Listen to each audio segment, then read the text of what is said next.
Strange substance found by a southwest Arkansas man be part of a government test? Well, that's the question at the heart of a phenomenon called chemtrails, now getting widespread attention. Well, they say the government is dumping chemicals on us to control or manipulate the weather. And they say the unusual-looking jet trails in the sky are actually chemical-laden chemtrails. People say the government is up there in airplanes spraying all kinds of chemicals to change or manipulate the weather, leaving what you see there, and they call that a chemtrail.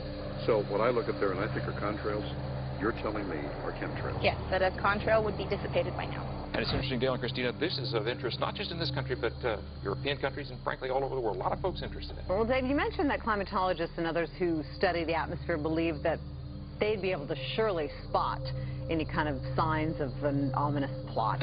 Our journey started in San Diego, California, where thousands of scientists, engineers, policymakers, and journalists gathered for the American Association for the Advancement of Science Conference. One of the topics was the artificial manipulation of the Earth's climate, also called geoengineering. During the meeting, scientists spoke about the plausibility of implementing geoengineering campaigns throughout the world under the guise of preventing global warming. One widely accepted theory was to block the sun by spraying something into the atmosphere. When they were asked about existing aerosol programs, they stated clearly that no such programs have ever been implemented. But strangely, these proposals sounded exactly like what people around the world are claiming is already happening. When I found out that the American Association for the Advancement of Science was going to be held down here and the main body of topics would be on geoengineering, I had to come. I had to be in on this. I had to hear what these top climate change scientists had to say. And that's the other question about chemtrails and whether geoengineering is being deployed right now without our knowledge. I don't have any personal insight into that, other than to say that I worked in government at pretty high levels in the White House and in at state government. I'm personally skeptical of that. But obviously, you never know what you don't know. Chemtrails. On the internet, they are cited as proof of the government creating clouds to combat global warming. They claim the American government, with the secret approval of the national government, is covertly using jet aircraft to spray population centres with aluminium, with barium and with strontium so as to reduce people's immunity and reduce the global population. I'm always a little bit suspicious because the government doesn't seem that capable to do something on such a large scale. That is not rain, that is not snow. Believe it or not, military aircraft flying through the region is dropping chaff.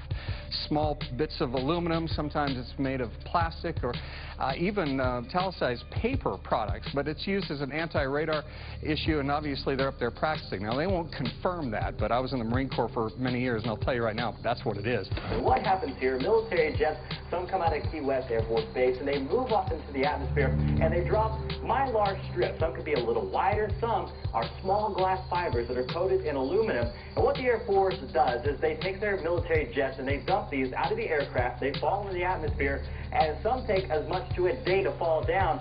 This is inevitably military or something going on. The government, the Air Force, you see this kind of a pattern like this, you can rest assured there's something going on. They're actually little bitty magnetic and little bitty strips of, whether it's aluminum. No, it's a nuisance to you and I to determine what's real and what's not, but it looks like it is a life-saving operation there for the military.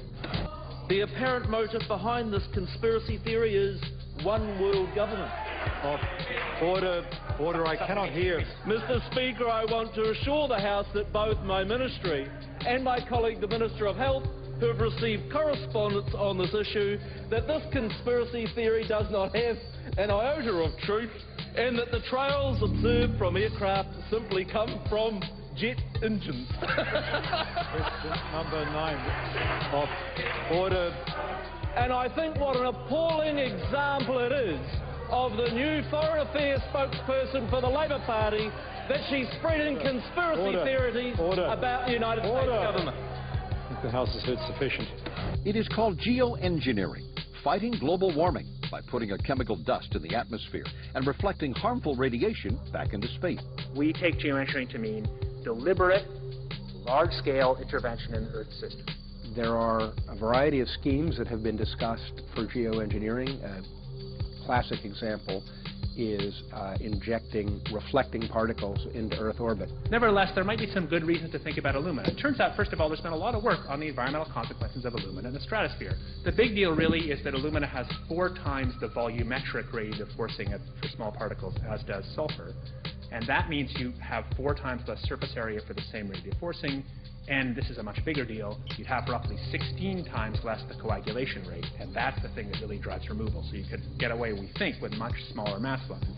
So that's why we see things like in the used aircraft patent from '89, they talk about aluminum. And that's why we're seeing in the surface water samples aluminum. And here's David Keith saying that aluminum has 4 times the reflective volume surface area.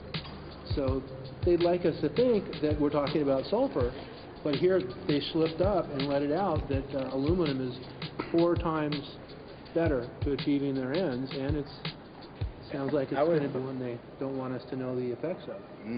The little picture is from a nanofabrication study, which shows you can make very high quality, and do this in just a jet in a very simple way, make high quality alumina particles just by spraying aluminum vapor out, which oxidizes. So it's certainly in principle possible to do that. There's a big literature that's already looked at that. And you could do that by either building new versions of these aircraft or even re-engineering existing aircraft. So there's some ideas about, so you go to an engineering firm and you want this done. They don't say this is hard or unusual. They say, okay, yes, we could do it. Aerosol geoengineering looks like it is so cheap that the cost is basically not going to be an issue. That means that implementation decisions will be risk-to-risk decisions. The risk of doing it against the risk of not doing it. And it makes the problem of how we govern it fundamentally harder and different and novel.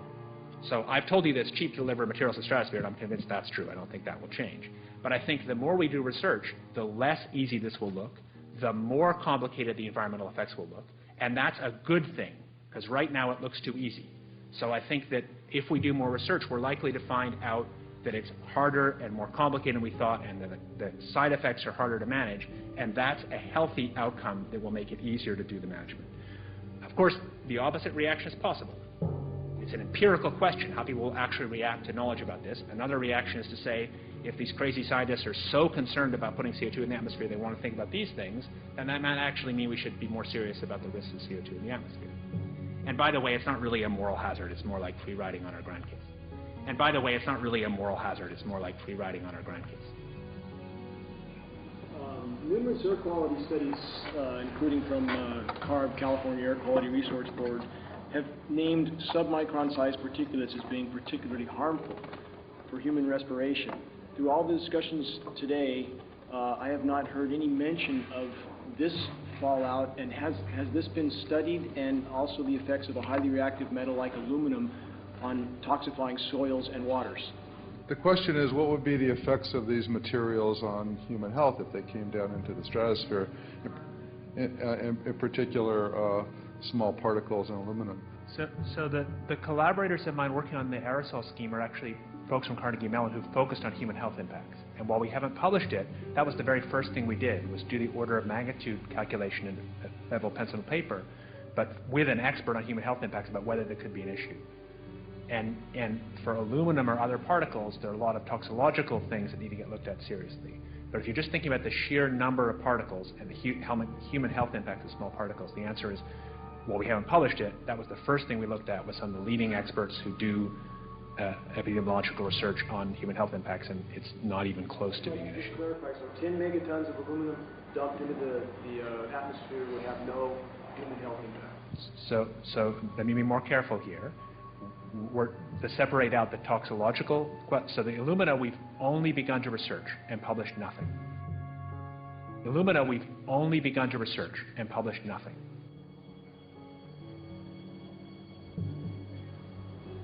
Dane looked at him and he said, so you're telling me that spraying 10 to 20 megatons of aluminum, as you said, would have no human health effects? He took a deep breath and he swallowed and he said, let me be more careful here. We haven't done anything serious on alumina, and so there could be something terrible that we'll find tomorrow. We haven't looked at it. And that, for me, that was the whole main point of what is going to be coming out to the public. It's the damaging effects of aluminum that are being found around the world in massive amounts. Here's David Keith confronted on this very issue, and he looked, you know, at that point like they just let the cat out of the bag. Mm-hmm. we haven't done anything serious on Illumina, and so there could be something terrible that we'll find tomorrow we haven't looked at it. They're proceeding because they have an agenda that's separate from trying to thwart this crisis of global warming. You know, there's obviously several other objectives, whether it's depopulation, control, weapons aspects, communications aspects, all kinds of things, you know, wild cards that we know nothing about. We don't really know, and I'm not going to attempt to speculate on exactly what the agendas are, but we can see clearly the agendas are not benefiting mankind. You know, it's benefiting the agenda of the elite. And so I think the question is, how do you draw the line between some activity that is allowed and doesn't need global governance and activities that do require global governance? Dr. John Holdren has agreed to serve as Assistant to the President for Science and Technology and Director of the White House Office of Science and Technology Policy. I look forward to his wise counsel in the years ahead. My personal opinion is that we have to keep geoengineering on the table. We have to look at it very carefully because we might get desperate enough to want to use it. So what would we do if in year 2040 or 2060 there's a severe climate crisis, say widespread famines or Greenland sliding suddenly into the ocean? That the only plausible way in which we could start the Earth cooling this century is to directly intervene in the climate system, say by putting particles in the stratosphere. We do stuff in the stratosphere all the time, of course, and so it's not as though the stratosphere is absolutely pristine. But you don't want to have people going off and doing things that involve large radiative forcings or go on for extended periods, or for that matter provide lots of reactive surfaces that could result in significant ozone destruction. You know, maybe I'm putting a particle into the atmosphere because I'm trying to make money, or maybe I'm putting a particle into the atmosphere because I'm engaging in scientific research and trying to understand cloud physics, or maybe I'm putting this particle into the atmosphere because I'm trying to make it rain locally to seed a cloud and get more snow on our ski slopes. And this obviously raises all kinds of questions.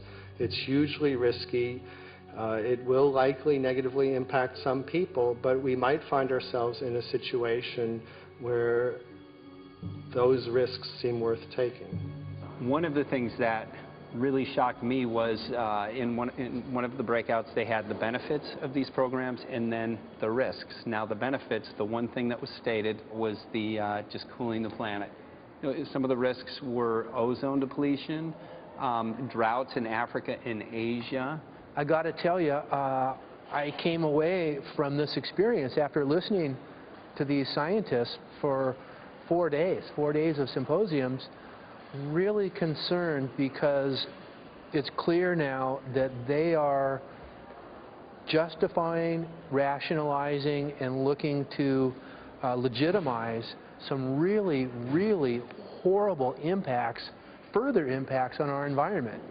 And they're basically formulating the sales strategy and the implementation and oversight strategy and the funding strategy.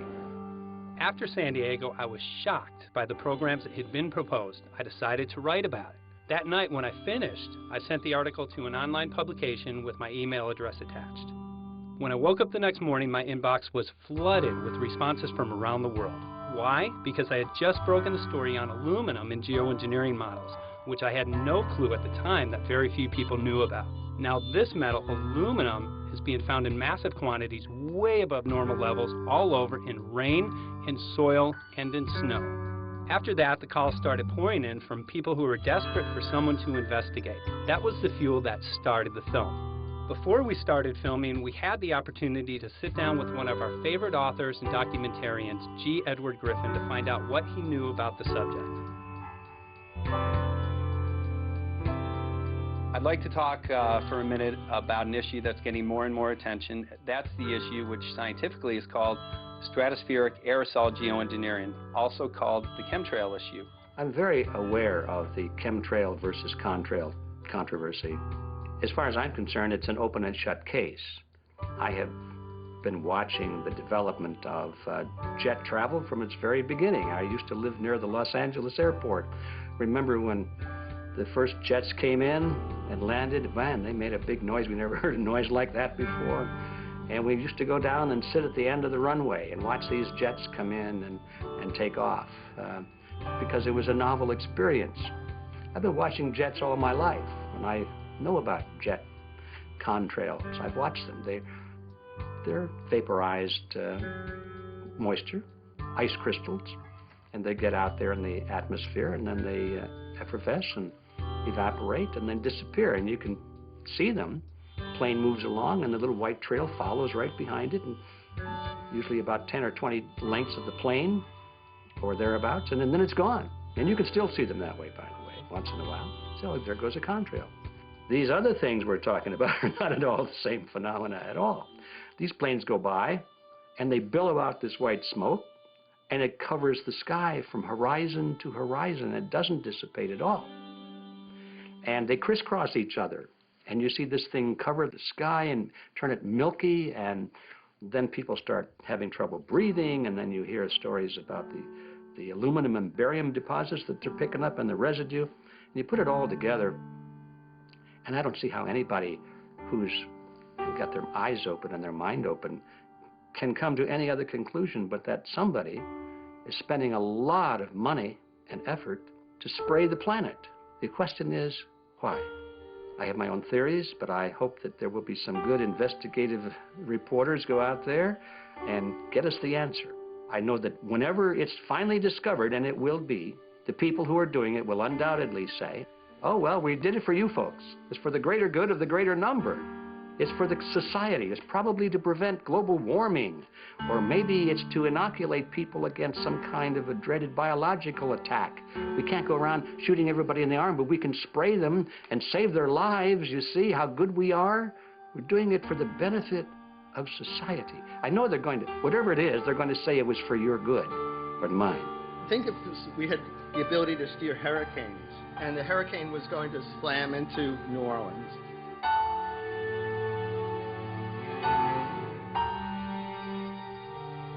And let's say you could steer it so it would hit Mississippi instead, where for 100, that means I would be willing to more or less kill 18 Mississippians to save 1,800 New Orleanians. And if you do that knowingly, are you murdering those 100 people? And there's all kinds of equity issues there. Now, also, we might be wrong about our steering, and if we didn't do the research right, maybe our steering would intensify Katrina and even kill more people in New Orleans. And so this question of how do you develop the confidence to know that your intervention will reduce overall damage, and then how do you deal with the understanding that you might be damaging some people who wouldn't have been damaged before while saving people overall? The spraying appears to be mostly in NATO countries. I've seen it here in the United States, I've seen it in England, I've seen it in Scotland, I've seen it in Canada, and I've had reports from people who live in France. There's a grouping, there's a political grouping here of some sort. It's international in scope. It's not just an American phenomenon, it's international. And anybody that wants to investigate that, I think, has to take that fact into consideration. They're going to find a political grouping and a political motive here. But in my humble opinion, it's not in your good or mine at all. I don't know what it is, but we'll soon find out.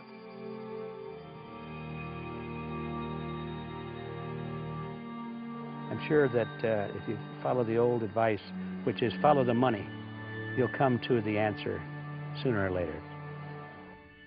Soon we realized that we all shared the same need to get this information out there, to share with the public, to let people know what is being done. Ed felt so passionately about the issue, he offered to help us. Well, the main thing now, since it looks like the budget is going to be met, is to get it done well. We don't come off the tree knowing any answers at all. Yeah, we're not scientists. We're just asking questions, exactly. And we've got to be very skeptical about the answers. It's totally accurate, totally honest. Why can't people see this? They're not hearing it. They don't know. The facts are not being presented to them. We're very lucky, you know that?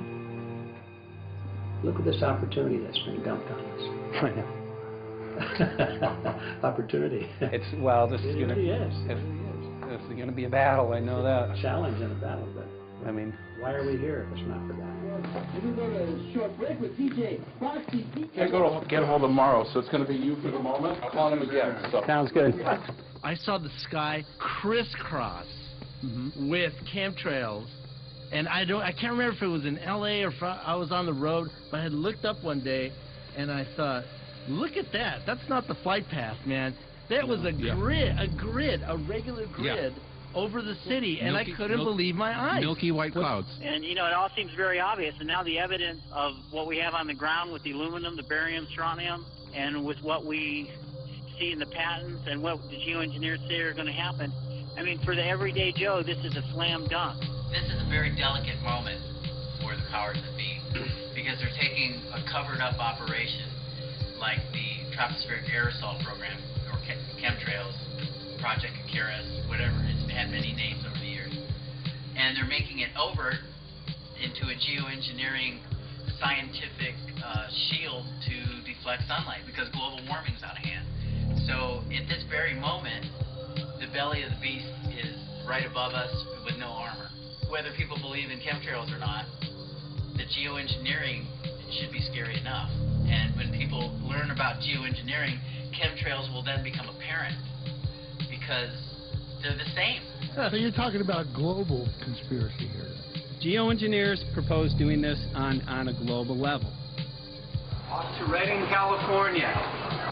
Guess this is the second step after the AAAS meeting. We'll see what we find.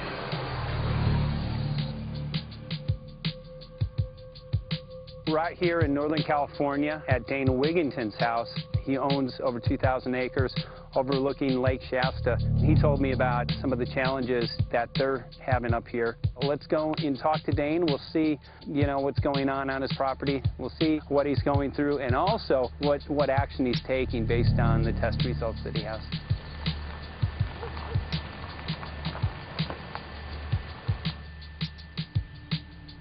As you know, I have a background in the energy fields. I worked in the first solar plants in the continental U.S. in the early 80s. My home was on the cover of the world's largest renewable energy magazine, so this is my background. My goal has been to alert the public there is a mountain of toxic material falling on us, period.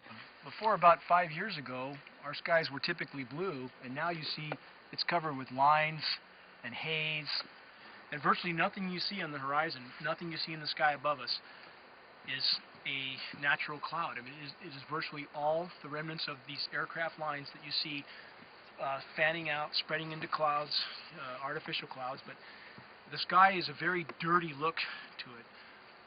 There's not the white cloud blue sky that we had only a few years ago, but it looks like there's some sort of massive industrial activity or forest fires burning over there, and we see that typically every night.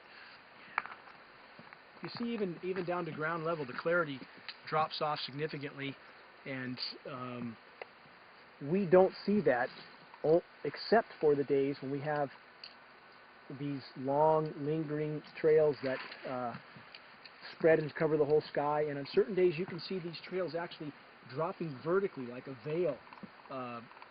We assume the particulates are descending, and we have the test to prove that we are being inundated with levels of aluminum and particulates that are literally tens of thousands of times what would already be considered high. So we're not talking about exposure to a slight percentage higher of these toxic materials. We're talking about quantities, for example, off the side of Mount Shasta. If you can pan back, that's a landmark in Northern California, considered to be a pristine water source.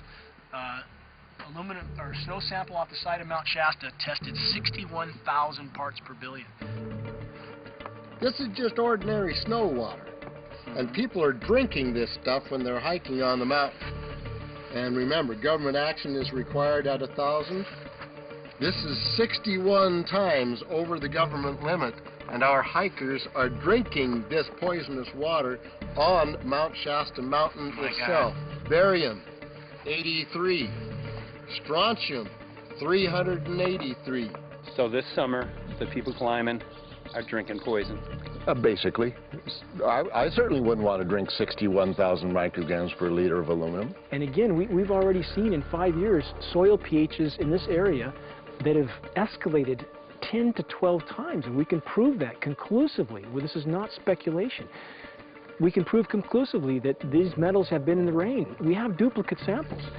Bachelor of Science in Forestry, International School of Forestry at Missoula. Master's in Zoology, specialized in aquatics. 35 years with the U.S. Forest Service as a wildlife biologist. And before that, several years with the USDA Soil Conservation Service as a soil conservationist. Also have run the botany programs, range and grazing programs. And I continue that today. Right now I do a lot of master gardener consultation work. When I started this garden back in about 2005 or so, the pH here was 5.5, 5.6. This is the old soil survey of the county. You can look at the page right here. This is my soil right here. It's a Dietz 125, 126 here at my house. And here, the soil reaction pH should be between 4.5 and 6.0. And over there in the pure mud, it's even a little darker. It's 6.8 right there. And what can this do to plant life and ecosystems? Well, you haul one of these things out and you start looking at the little things that are crawling around the soil. A lot of times they aren't there anymore. The little soil arthropods that you can barely see on a microscope, you can actually see movement with this. Little tiny macroscopic, look like little moving pieces of dust. Those start to go away. They're not gone entirely, but they start to go away. This is black oak acorns. You know, this is pieces of cedar wood. You know, come on, folks. This should be very acid, and I'm getting 10 times higher than expected. There's something really wrong here. Well, you can see all those reports, lots of them. Have over 20 reports here. Well, at least 20. I'd say it'd be closer to 30. All revealing dangerous amounts of aluminum and barium. You know, the science is there that something funny is happening, and the naysayers say, well, so what? Isn't neutral good? Well, no, neutral's not good. Neutral is not good. If your soil is supposed to be 5.6, it should stay 5.6 if you want the forest to be healthy. And if you want to grow a good garden, you have to keep your pH around 6.0, 6.5. I think that we just need to wake up and just look at what's happening, because we can't just ignore it, because it's going to get worse and worse if we just keep ignoring it and pushing it away like, oh, that's nothing. There was mason jars, and they were brand new, sterilized, and that's what we catch the rain in. And then there was a HEPA filter that we tested the air with. Okay, so you caught rain and then you basically filtered air. What did you find? Aluminum and barium. Here's another test that's revealing 375,000 parts per million aluminum, barium at 3,090, and strontium at 345.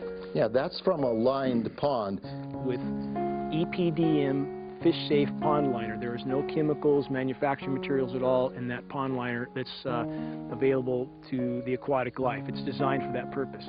The well that feeds this pond has been tested and retested. ND, no detectable aluminum, 0. The only other place this pond can receive water is rainfall. We are located on a filtered, forested hilltop, miles and miles and miles away from any industry, highway, and so forth. After several heavy spray days, there was a film that we received formed on the surface of the water, and we tested that crust, and it was aluminum and barium. That after a year and a half's accumulation had 375,000 parts per billion of aluminum in it. It's literally toxic. We can say conclusively that what we see in the sky matches expressly what's outlined in numerous patents, and the materials on the ground match those patents. This material was not there 5 years ago. It is a recent phenomenon in the quantities it's in. It has escalated in some cases 50,000% in 5 years in the case of aluminum. From our original baseline reading of 7 parts per billion, which was already high, it has escalated up to 50,000% in 5 years. And we've seen profound changes in that time. Dr. Leonard Time, PhD in chemistry, I cross-checked with him And he says the oxides of aluminum, barium, and strontium will drive your pH into the coastal, from an acid soil like this up into the neutral. There's no question about it. And that's exactly... That's exactly what you see happening. Wow. I have a doctorate in inorganic chemistry from Oregon State University, in which I was working with different metals and oxidation states, and then did a postdoctorate work at Brandeis, where I was working stabilizing off oxidation states of different metals. The goal is to sort of figure out how everything fits in the dynamic equilibrium of life.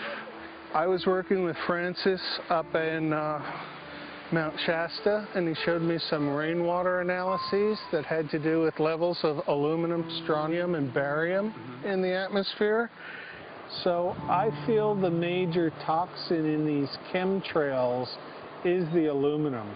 And from the levels we were looking in at Mount Shasta, this is totally, totally unacceptable.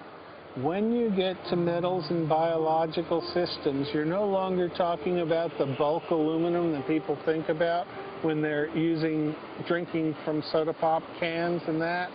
So once it gets to the aluminum oxide stage, it just forms a plaque within your arteries and shuts down life.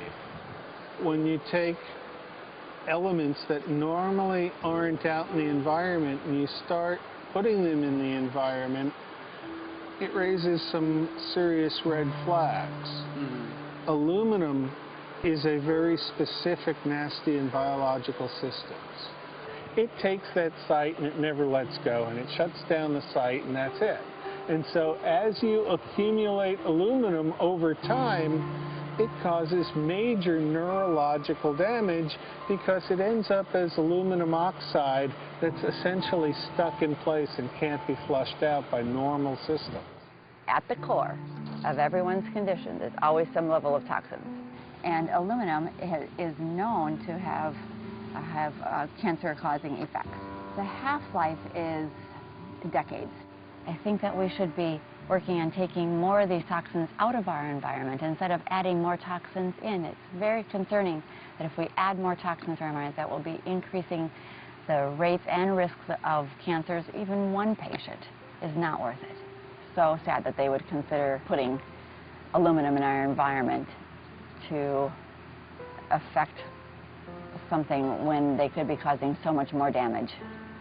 Wherever the material is coming from, it is there. The amount of metal falling on us cannot be disputed. Absolutely, this is not speculation.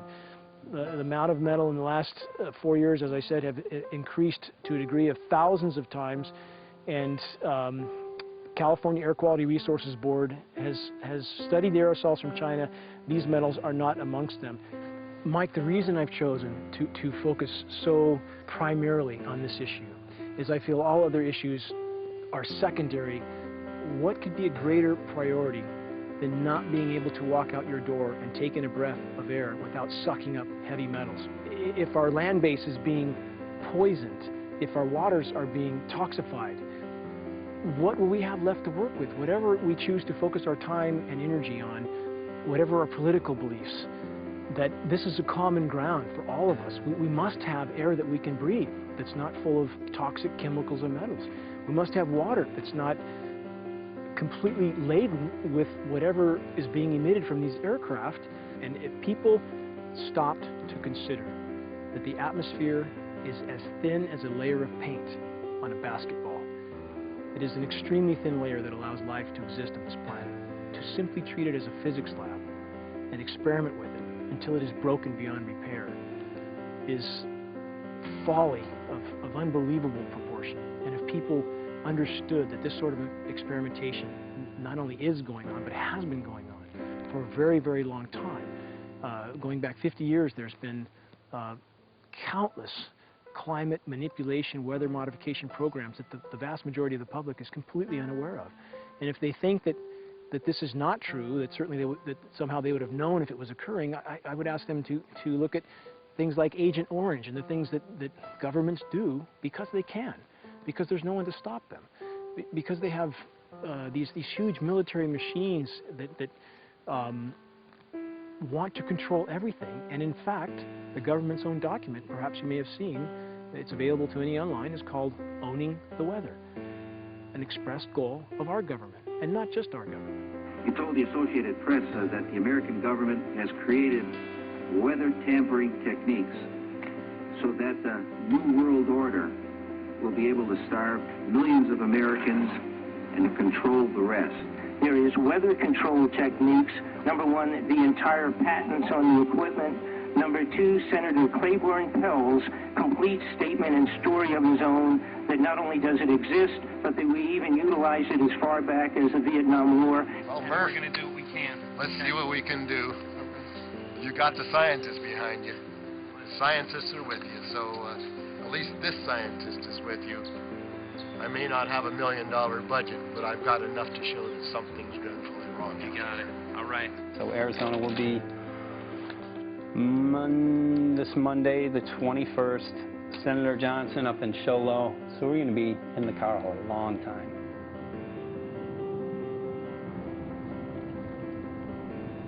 Well, it is such a pleasure. This is such a nice place back here, I'm telling you, Michael. But you know what? We love it. It's so private and it's so quiet and peaceful. And please come in. My name is Karen Johnson. I served in the Arizona State Legislature for 12 years. I was in the House for 8 of those years and in the Senate for 4 of those years. When you see a plane fly overhead, there's a trail that leaves the end of that plane, and it goes from one horizon all the way to the other as the plane flies across, and it begins to filter out and cover more and more of the sky in kind of ripples. It widens out and fills the whole sky. I mean, how could anybody think that that was the case? And then to live and to be underneath that and know that whatever is in that is falling down upon you and upon your animals and upon the earth. And I mean, it's frightening to me. And if people don't start really waking up and facing the fact that we've got people that are doing terrible things to us, and we had better wake up and fight back now. I mean, I'm the mom of 11 kids. I've got 35 grandkids. I mean, I've got a stake in this. I care about what is going to be left for my children. I care about it, and I'm extremely worried about what is going to be left to them.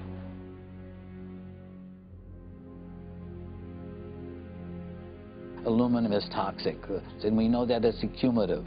And we know that we're getting more. So we're absorbing it in the air, we're drinking it in our water, so we are accumulating more. So the thought of more aluminum being dispersed in our environment in the way that you mentioned is very frightening to us and very disturbing to us.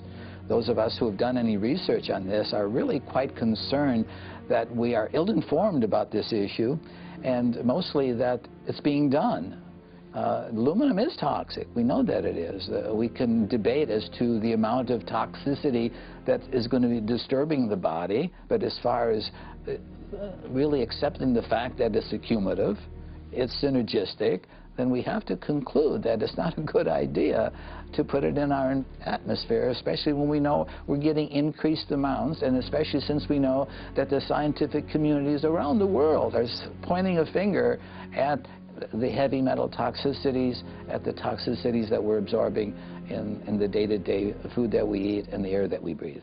The concern is off the charts about why is this happening? Why is this being allowed to be sprayed continually all over the United States, all over the world? Who is paying for this? I mean, the incidence of Alzheimer's has just skyrocketed, which evidently has to do with an accumulation of aluminum in the brain cells. I mean, I think almost every family has been touched by a member as they get older having Alzheimer's. And it's a horrible disease. And to say that, well, this just came because people drank soda pop out of aluminum cans, you know, when my father passed away with Alzheimer's and he didn't ever drink soda pop, you know, that explanation doesn't ring true with me. And so I'm wondering, how much did this chemtrail spraying back in the Illinois area affect him? Aluminum and fine metal is an accelerant. friend who's a firefighter up in Pine, Arizona for 20 or 30 years says that the wildfires now that they're fighting are way beyond anything they've seen before in intensity. And when you look at the air samples and you see the fine particles of aluminum, which is very flammable, and magnesium settling on the trees, this is causing unprecedented savage wildfire. But if you look at this, you can see these are parts per million. They sent this to me, and I just found this to be extremely interesting because we should have like 2 parts per million of aluminum in our air. And this is saying that there's 39,000 parts of aluminum. That's astronomical. Barium is high. I mean, these are way off the charts of what people should be breathing or what's coming down on them. And, you know, if people wonder why their health is deteriorating, why they're having to go to emergency rooms, why they can't breathe, you know, why they're getting Alzheimer's, this has been planned. We have elites, I don't know what you want to call them, one worlders, Illuminati, I don't know, whatever you want to call them. But with these people that don't care about the average person. They only care about themselves, their greed, their power, and if they eliminate, you know, 2/3, 3/4 of us from the planet, so much for the better for them, because then they don't have so many people to have to herd around and worry about. So this is a lot what this is about, and this is very, very alarming and scary.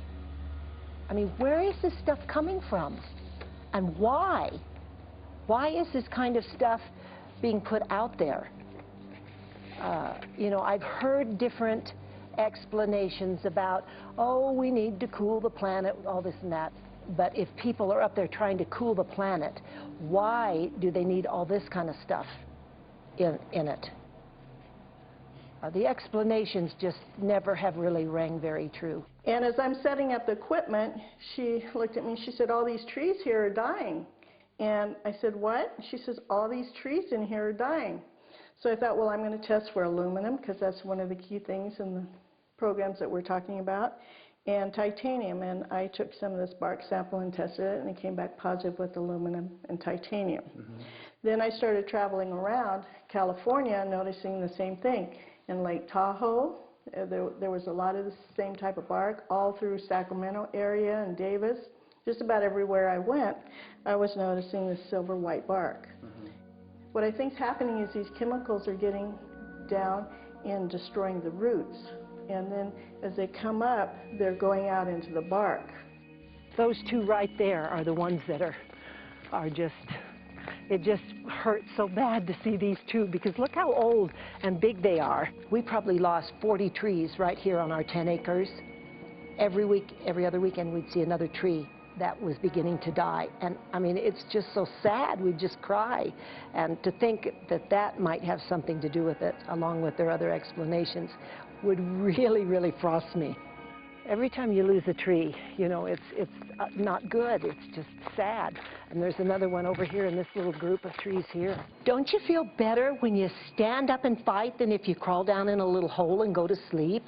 You know, I mean, my gosh, people, your families are out there, children are out there, your grandchildren. I mean, you've got to do something to help.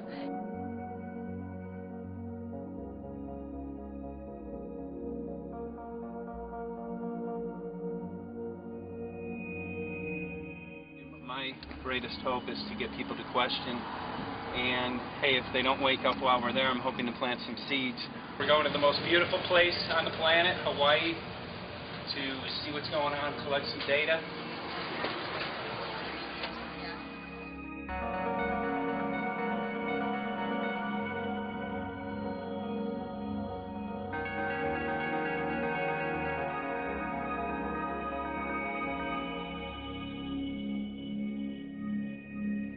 Thank you for having fun with us. Hope you enjoyed the trip. Have a great vacation and welcome home if you're lucky enough to live here. Thank you.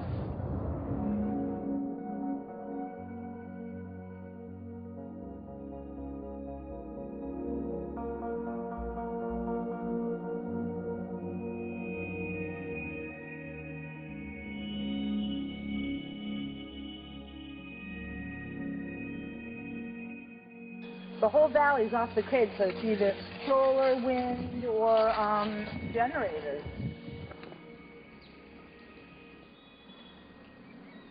Look at this, man. Yeah, the mind can't even conceive of a dream of this. Right. Yeah, right. Even coming here, and one would never think, you know, in paradise that it's getting destroyed. And they're doing it island style. They do it off the island, right? They do it off the island, so they don't, you know, you don't see the chemtrail airplane. The theory is that they're spraying offshore, and it's coming in on the... And it's coming in. Now these are coming from the west. They're also spraying on both sides today. A lot of this stuff is actually chemtrails coming this direction. There's material that's blocking. We should be able to see to the horizon, you know, where the Earth curves, because we're high enough and we have the ocean, right? So we should be able to see. We should be able to see the Big Island. It's only 30 miles away.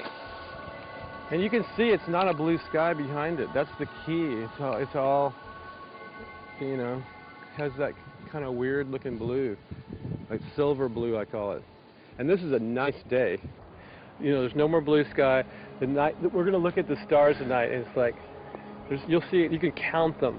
There's so few stars at night now. There should be hundreds of thousands of stars, and I can count the stars. There's like one here, and one planet here. It's like, you might see, some nights you'll see 100, some nights you'll see 10. This is what concerns me, this kind of stuff right here. It's just soft. Okay. This just comes right off, this bark. That's not natural. Where I've seen hundreds of thousands of coconuts, and I've never seen it falling apart like that. Look at this, you guys. I've never seen anything like this. I used to trim trees all the time in the Big Island.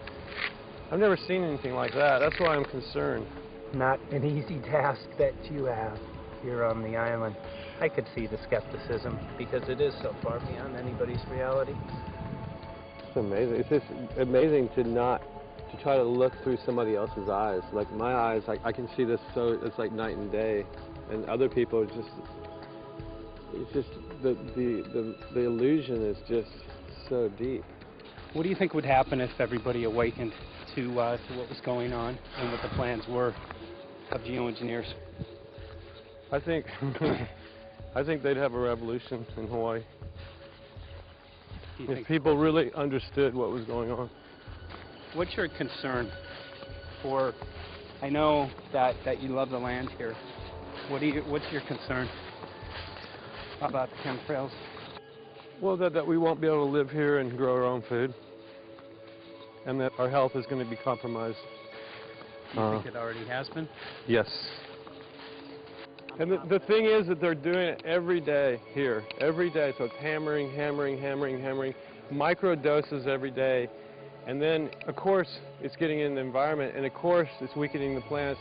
And it takes a couple years for this to actually weaken the plant. So we are asking for GMO taro. We're asking for GMO papaya because we can't grow our natural seeds. We can't be sustainable. We can't truly, you know, be here as God created us to be. So my friend convinced me to do a hair analysis on my daughter. So we went ahead and cut close to her scalp and got some really recently grown hair and sent it in. I was just sure that my daughter's hair was going to be so clean with the lifestyle that we live. And lo and behold, it came back and her levels were really high in aluminum. This is the chart here. This is the reference range, and this is where my daughter is. 23.1 aluminum. The skies are covered with a white mist, and I look up at night anymore and I don't see the deep, dense stars that I used to, and I can't help but think this obviously has something to do with my daughter's health. I don't know where else these heavy metals are coming from. Yeah, I mean, look how old she is. Yeah. She's been isolated here. Here, and she's... Here. Anybody looking at the situation would be like, this is paradise. This child should be like superhuman. Organic farm. And here you are getting all this heavy metal stuff. She has highest level aluminum on the chart. Never had a vaccine either. Folks, these people are playing God. They are playing God. They're manipulating the weather, and they're spraying stuff into the sky. They are trying to geoengineer everything, including your plants and trees, and your ocean. Well, tonight, we're just hoping that instead of not looking at it, you start looking into it, because I really believe from the bottom of my heart that we are in a real crisis. I really do. They are proposing dumping 10 to 20 million tons of aluminum into the upper atmosphere. What does aluminum do? It changes the pH of soils, which is toxic to plant life. Also, it's very toxic to human health. Are they doing it? Well, let me tell you about my experience and what we found. We have much evidence that not only suggests, but I believe prove that they are happening.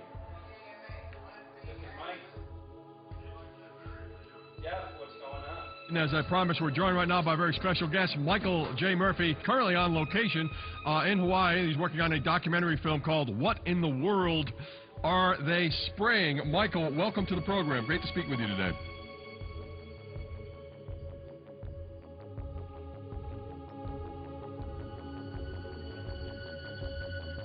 I had a friend who recently, he's always looking at things from a different perspective. He's a bit of a conspiracy theorist, you know. And he says that whenever the president comes to L.A., there's no spraying that week.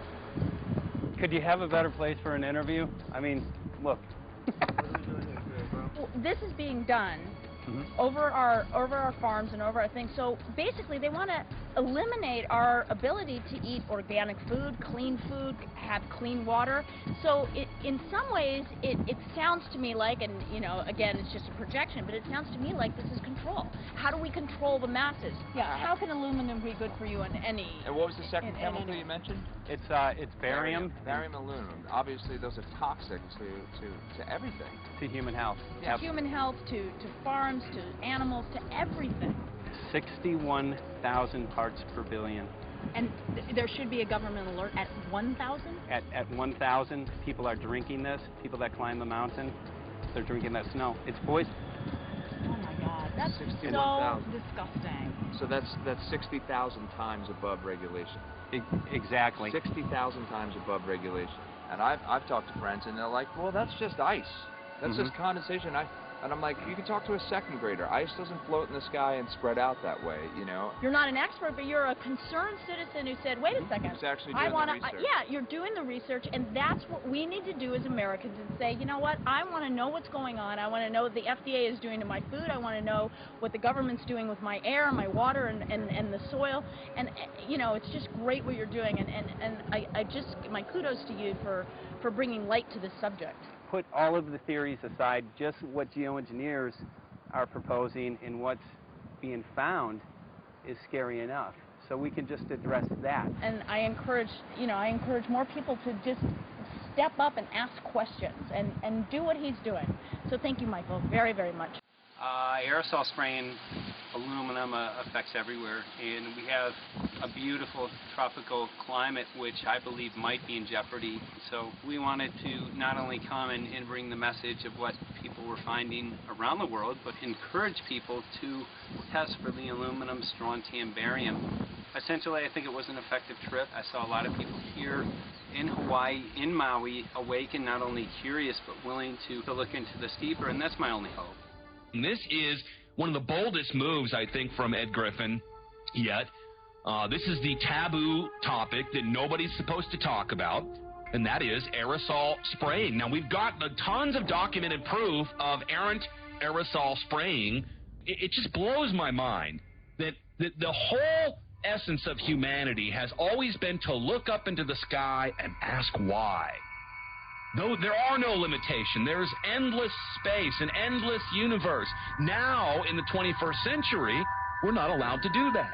Anyone who looks up and sees the giant grids and the X's in the sky that weren't part of our existence until just a decade or two ago is somehow called a kook. And the people that are the best and biggest proponents for the revolution and for liberty, they don't want you to talk about it because you could discredit them. it seems to be an industry that's being built up to milk the taxpayers by undergoing some kind of a giant global spraying program to make all kinds of money on the project.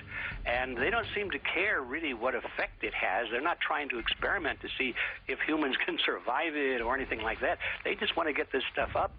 And then we discover, as we're going further down the line, that there are companies generating genetically modified organisms, seeds, modified seed crops they're being engineered to resist the aluminum in the soil.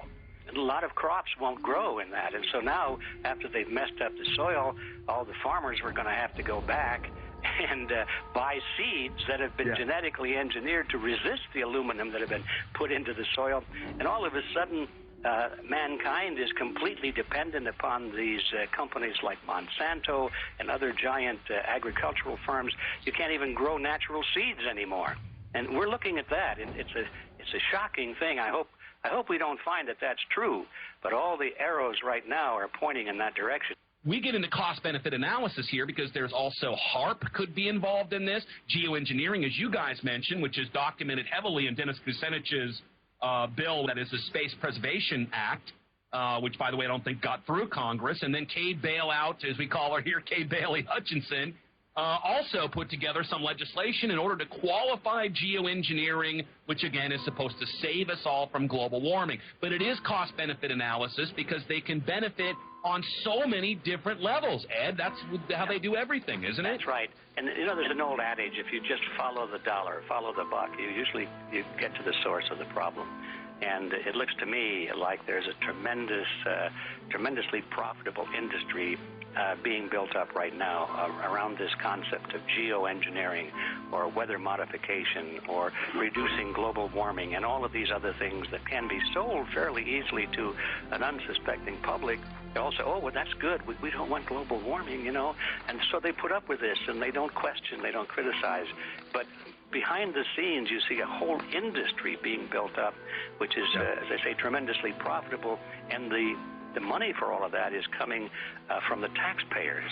And it's a scam is basically what it is. We're just focusing on the one area that is real easy to prove. There's no speculation in the area that we're going into. They definitely are doing this geoengineering. They definitely are talking about it. They're working up formulas for it. They're putting together strategies for it. They've got funding for it. Everything is in place. We don't even have to go into those other areas to make the case. Okay, let them believe that, but at least they must understand that there's no question that they're talking about it and planning to do it. And so shouldn't they be equally alarmed about what they're going to do if it can be shown that barium and aluminum and some of these other toxic metals are very destructive to the planet and destructive to human health? Isn't that enough? You know, how many issues do we need to crank into this? And so, you know, if you're going to kill the planet and kill the population, do we need any other reason to be alarmed? What in the world are they spraying? Thank God people are asking this question. That's all we want. We just want to be able to ask these questions. Our good friend G. Edward Griffin, all these years, Mike Murphy and Paul Wittenberg are doing this great effort with your help. This is a community effort to get people real information. What in the world are they spraying? Any final quick comments before we're out of time? And my only final thought is that we asked the question, what in the world are they spraying? And we now know what it is. And folks, you're not going to like it.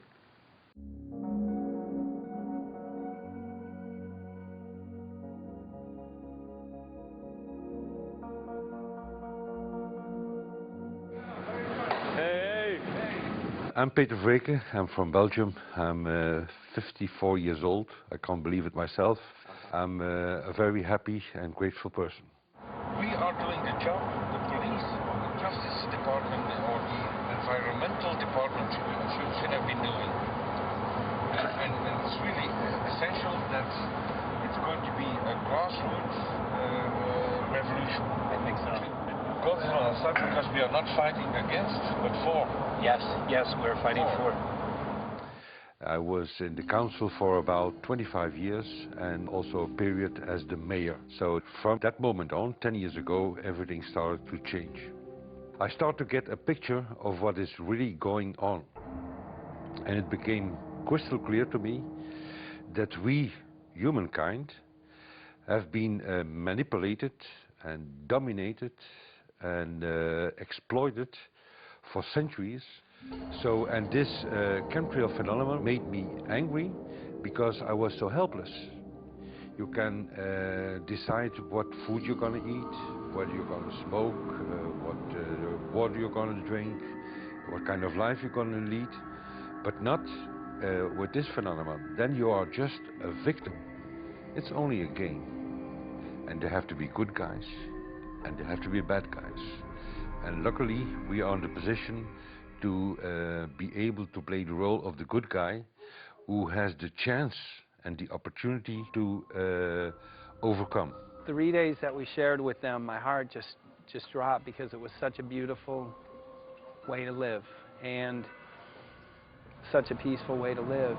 I left thinking, what's this going to be like in 10 years? Is everything going to be killed off on the property? And if it is, how are they going to get their food source? Are they going to have to take a class, you know, and get certified by company XYZ? And what are the requirements for that? And that really is the end of freedom.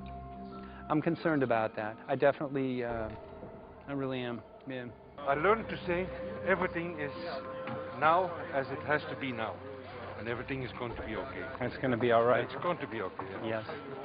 I have this deep feeling that in the end we will prevail because we have the right on our side. The cosmos is helping us. And I have this strong feeling that we are being supported by entities and by forces we can't even imagine.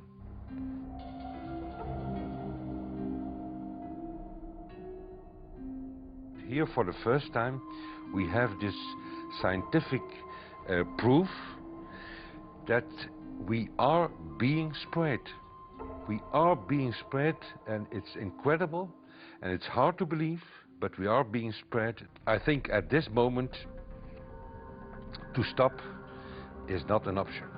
Once you know it and once you have a tool like this and an opportunity like this, that the issue of chemtrails or persistent jet contrails or whatever name you use for it, that this phenomenon is recognized as being real, publicly debated on. In the context of geoengineering, I think it's high noon to bring this to the public. This is what the sky is supposed to look like. These are old paintings. We forgot this, I'm afraid. In the years that I have been a medical research journalist, I have looked at many, many things, and I found the same three issues in whatever I'm looking at. And that is that we are being dumbed down, we are being made sicker, and we are being made infertile. Citizens gathered from around the world in Belgium for the first International Chemtrail Symposium. The event attracted leading professionals, politicians, and activists who discussed the health, environmental, and social implications of these programs. Today it's only going to be about facts, documents, figures, patents, licenses, everything that brings us to the truth. We have no other weapon against this vast complex than exposing and bringing their dark works in the light of the truth. We have the hope that by our efforts, more and more people will become aware of the fact that we are deceived by our leaders. So today, we, as a family, join forces with the people who publicly made known to the world that chemtrails are not a conspiracy theory, but a conspiracy fact. From the Technische Universiteit Delft in the Netherlands. Ladies and gentlemen, please welcome Koen Vermeer.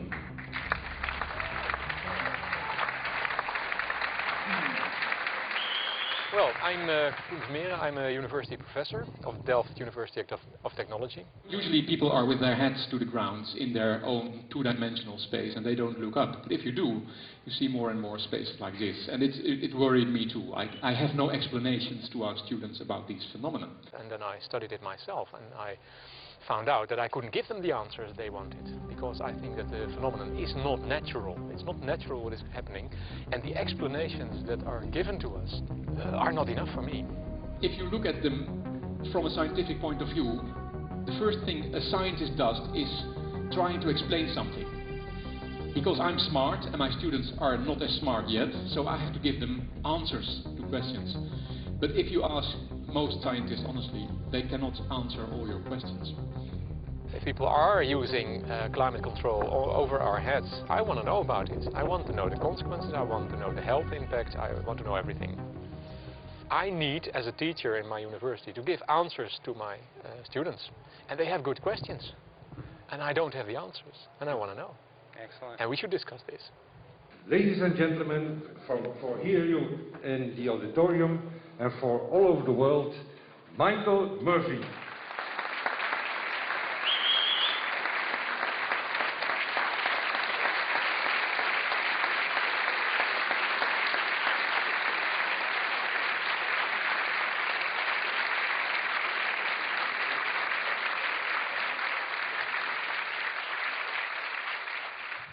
Well, thank you very much. It's definitely an honor to be here in Belgium. The people who are in power control everything. They control the markets, they control us, now they're even controlling the weather. And they can use that for warfare applications. The one thing that they cannot control is what God had originally made, and that's natural organic seeds. This is called the Hegelian dialect. It's called problem, reaction, solution.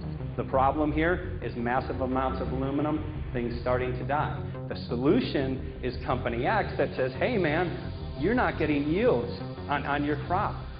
Everything's dying. But I got the solution. I got a seed that will grow in this environment. The only problem is now you have to start buying from me.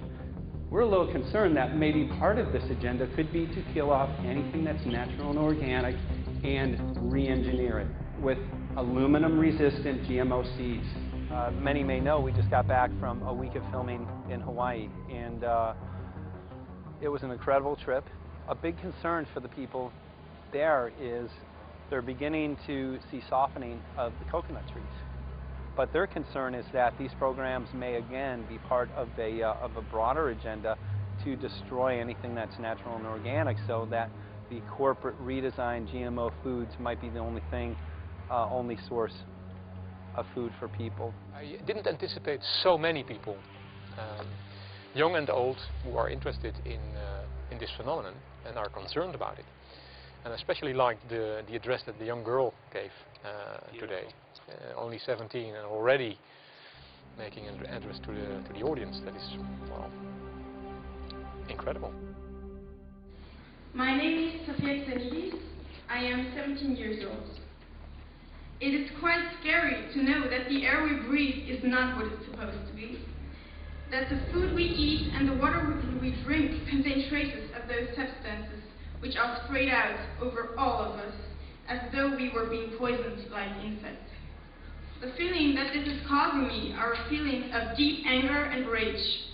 I don't want to be poisoned. I don't want to have been infected with cancer. And I'm just so angry that this global poisoning can be going on such a massive scale, and not enough is being done to stop this crime. A clear answer to one question. Are we being spread? Have we been spread? And is it their intention to spray again and again? What are we going to do about it? How are we going to deal with it? How are we going to stop it? I know the answer. There is only one person who can stop it. And you know it. You are. You are the person, the one you have been waiting for.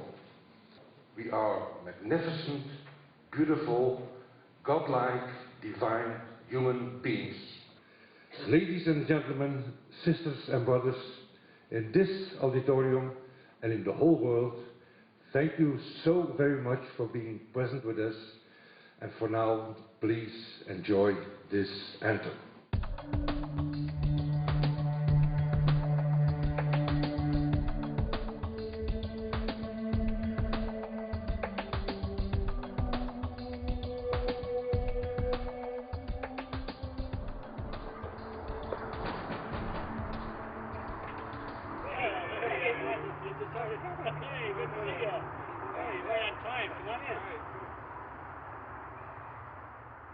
So, anyway, I'm glad that the weather's been good for you fellas so far. Just think if we were doing this in the wintertime, you might, if you're going to Washington, D.C., you might run into snow. Thank God we're not. That's right. You know, it's interesting because of the different weather modification programs. There's something like, I think, right around 32 in the continental U.S. alone going on. So the theory is that geoengineering is in part weather modification. You know, Mike, that's a very good point. There are so many subsets connected with this issue of geoengineering. People are writing to us all the time with information about the connection to global warming and the connection to weather modification. Some people think there's a connection with Morgellons disease. Others think it's kind of a means of transmitting electromagnetic impulses from the HARP antenna system up in Alaska and Siberia. Boy, it gets your head spinning. And each area, I think, is worthy of investigation, but we have so little time. I think it's wise for us to stay focused on just the aerospraying and the toxic effect of these chemicals and the destruction of the planet and the damage to human health. What more do you need than that to convince people that we have to put a stop to it? So to stay focused, I think, is our mission on this one.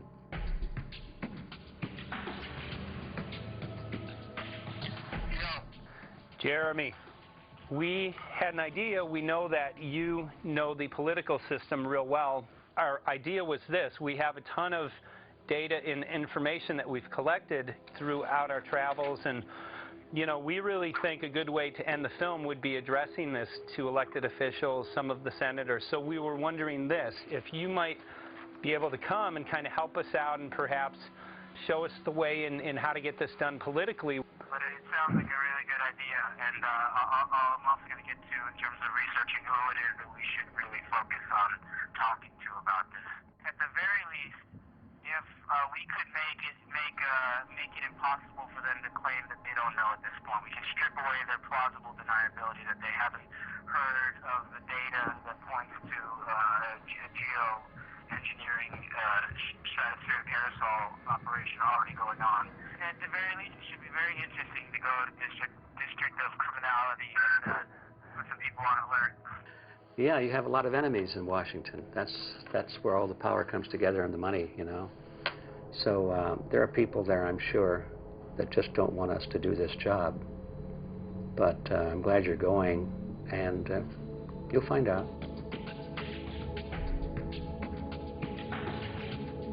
We took the data to Washington, D.C. There we presented our elected officials with the following letter. According to the 5th article of the Bill of Rights amending the Constitution for the United States of America, no person shall be deprived of life, liberty, or property without due process of law. But the daily spraying is depriving all persons living within the United States of life, health, liberty, and integrity of our common and private property without due process of law. As a representative of the people of the United States of America, we insist that you do everything in your power to protect us and immediately put a stop to geoengineering spraying at once. There exists no justification, legal or otherwise, to poison the planet and its inhabitants. Now suppose that space aliens arrived on, maybe they're going to land at the UN headquarters down the road here, or maybe they'll pick a smarter spot. But suppose they arrive and they give you a box, and the box has 2 knobs. One knob is the knob for controlling global temperature, maybe another knob is a knob for controlling CO2 concentrations. You might imagine that we would fight wars over that box, because we have no way to agree about where to set the knobs. No global governance, And different people will have different places they want it set. Solar engineering is like chemotherapy. No one wants it. But we all want the ability to do chemo and to understand its risks, should we find ourselves with dangerous cancer. How long does it last up there? The lifetimes are years. What, years? A couple years. And then it what, precipitates out, or Yeah, that's correct. no toxic side effects that we know of? The thing we always wonder about is the unknown. Yeah. So if you're thinking about, say, the acidification, it's clear that's not a problem. There's several studies that showed that. Right. But of course the concern here is with so little research, there may be some unknown that comes out of left field that bites us. My name's Mike Murphy. I'm a filmmaker in from Los Angeles. We're covering an issue called geoengineering. Okay, thanks guys. Senator, a question about the issue of geoengineering. I'm afraid I don't know what you're talking about. And wondering if you were supportive of geoengineers' proposals of spraying 10 to 20 million tons of aluminum into the atmosphere.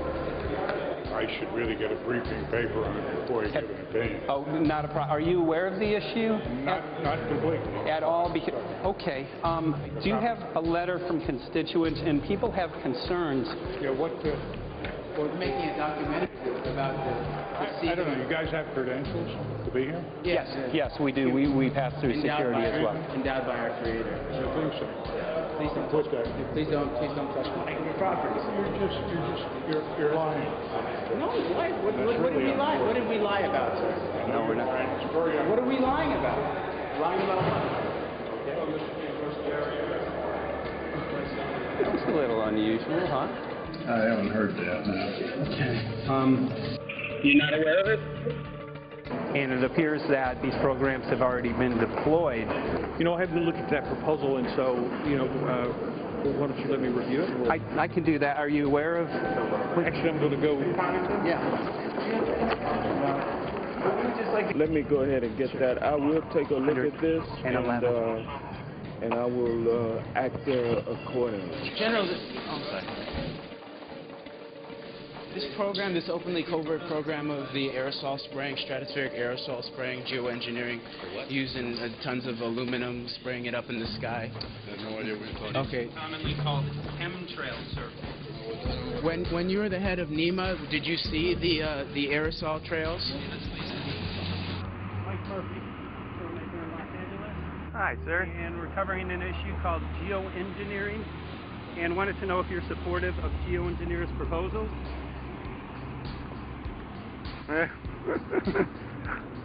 Congressman? Hey, Congressman. I'm wondering if you're supportive of geoengineers' proposals, which is dumping 10 to 20 million tons of aluminum into the atmosphere. Pardon? Okay. You make an appointment to my office. I'm not supportive. I haven't looked at it, so I don't. Have you heard of the issue? Because it's becoming mainstream in public, and there are actually congressional committees which are being formed to talk about these programs. Mm-hmm. Yeah. Well, I think when we drop anything into the atmosphere, we should know prior to the effect of that, right? Yes. And if we don't have the knowledge as to what the effect will be, we shouldn't do it. I think there are 4 different options for thinking about deployment of geoengineering. The first one would be we just ban it. I would argue that one does not want to get too firm a restriction in place on small-scale studies early on because it'll tie the science hands. I think what the science community ought to be trying to do is say, you do small-scale stuff inside this space, and it's a scientific question what that space ought to be. There shouldn't be a lot of oversight and restriction. Congressman? Excuse me. Hi, I'm Mike Murphy from Los Angeles, covering an issue called geoengineering. These guys are running from the geoengineering issue. I wonder why. I'd have to talk to my staff. I don't know what the details on that are. Have anyone made you aware of the issue, or?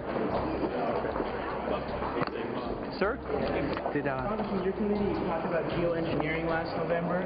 Are you in support of those proposals? I'd love to give you a paper. Which? Geoengineering? You know nothing about the geoengineering issue? this? Never heard of it. They call it geoengineering, but... yeah, I never heard of it. It's nothing I've ever heard anything about. When we looked up in the air today outside, you see we saw this stuff going on. Quickly, have you heard of geoengineering? No. The proposal is to shoot 10 million tons of metals into the air. This committee, Science and Technology, covered it for the first time. No. No, I've never heard of it. So we were very concerned. How you doing? I'm fine. So what? We spoke with Congresswoman Watson's office, and her press secretary, Ms. White, was familiar with Representative Kucinich's Space Preservation Act, which mentioned chemtrails and the weaponization of the atmosphere in space, and then it was pressured to be taken off the bill. Did you see the aerosol spraying going on today over the Capitol? Congressman? Geoengineering carries with it a tremendous range of uncertainties, ethical and political concerns, and the potential for catastrophic environmental side effects.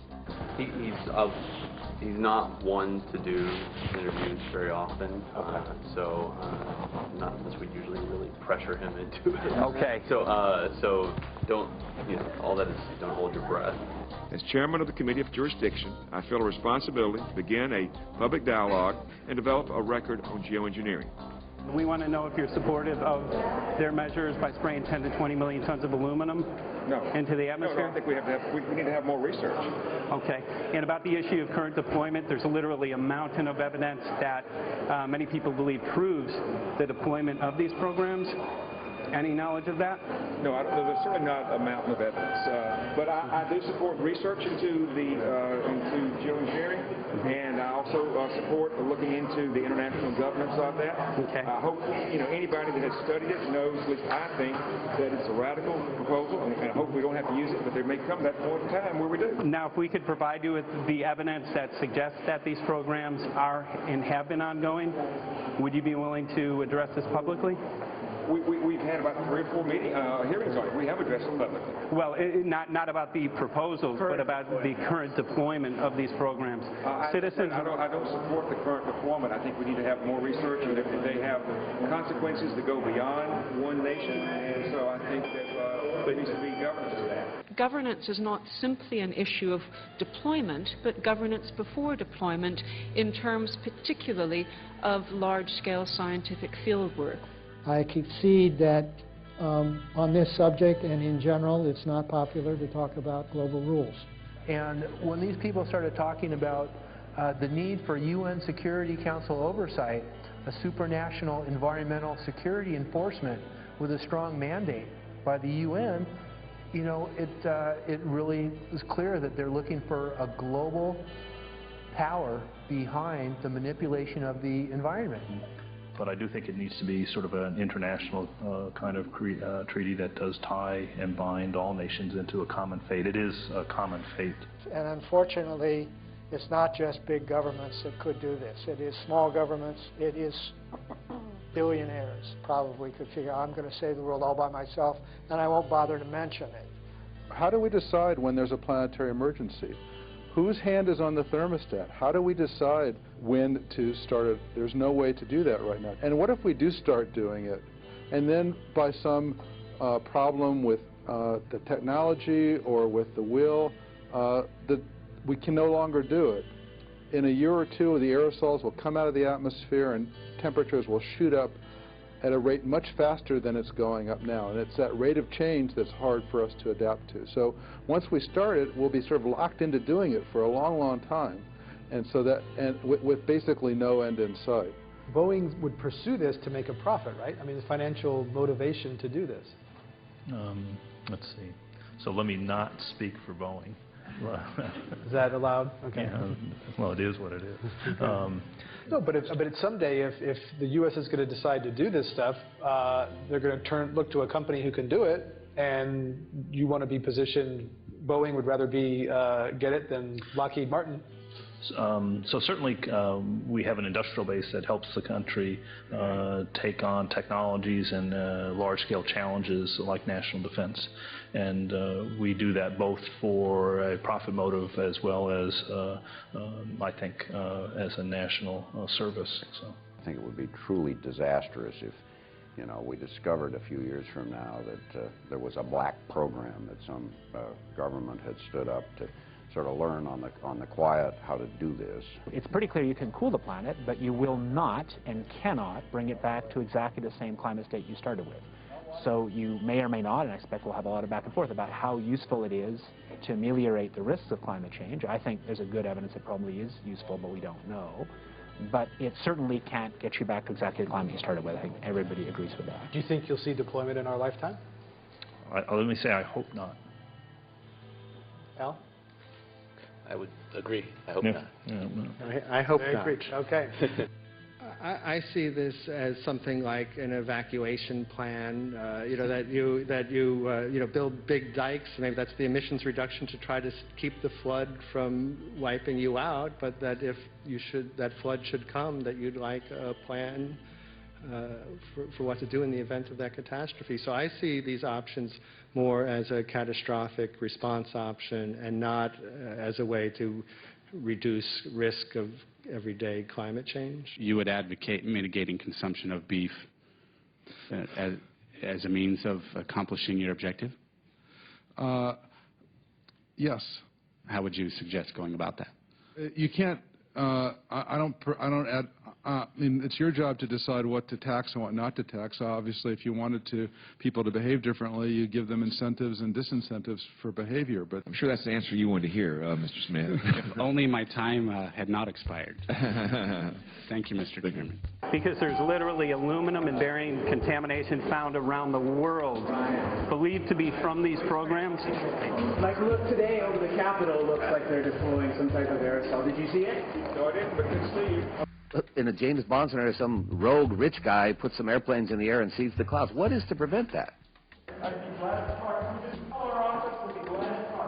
Okay, are you aware of the issue? You do it through the... Are you in support of those proposals? What is your take? I don't know anything about it. You're not. I have to get more information. I've got a chair here. Okay, we'll give you a letter on that. Yeah, this is a letter from constituents. Okay, great. Thank you. Excellent. And many people believe that these programs have already been deployed because mass contamination has been found. Geoengineering programs, stratospheric. Got it. Yeah. You just brought it up. Okay. Spraying from airplanes. Okay. So what is happening, people from around the world are finding contamination. Let me take care of this and I'll talk to you when I come back. I'm here. Thank you very much. We see that even though we might make the average temperature of the planet about right, the rainfall patterns change some from today. And some places become warmer and some places become cooler. So there are going to be winners and losers in this geoengineering activity if we were to do it. But nevertheless, as David has said, there are reasons why we might consider doing it. Many people are deeply concerned about it because of the toxicity of aluminum, and it has been addressed to Congress in various committees. Would you take a look at a letter from some of your constituents addressing the concerns? Excuse me if I go. Okay. Can I give you a letter from constituents? Are you aware of their proposals of dumping? Gotcha. Thanks. Well, I'm not familiar with it, so I don't know what they're doing. Okay. Well, geoengineers are proposing just that, dumping aluminum and barium into the atmosphere. Why would they do that? Aluminum's a precious metal we can use. Well, the stated goal is to actually cool the planet. However, there's a... Sounds strange. Right, exactly. So they're proposing dumping these metals into the air to block the sun, essentially. We're here to find out what members of Congress are. I hope we would have a strong hearing on that before we decide to do. I would hope so. And there's plenty of evidence that not only suggests that these programs have been deployed, because we're finding contamination of aluminum and barium on the rain, snow, and soil. Okay, thank you. Thank you. LA County has seen 200% increase of Alzheimer's over the last decade. Tons of ground and water samples showing high levels of aluminum all around our state. Why don't you give me all the information you have? I have some very good people I will assign it to. And if you get it to Mr. Lavelle, we will He's get got my it to card the and send me an email and we'll... Okay, we'll be in touch. We are Okay. investigating this, and there's literally a mountain of evidence that suggests that these Okay, programs are move doing that mountain over to us. You Let's got take it. a look at it. And look up, looking you. up into the sky, and you'll see some of it. Oh, okay. You will. You can All see right. the aerosols being sprayed out of airplanes quite a bit. Okay. So thank you. Yeah, the future of humanity is definitely dependent on it. So we're counting on people like yourself to take some proactive steps. So thank you very much, guys. You're very welcome. Appreciate it. Thank you. Thank you. Right.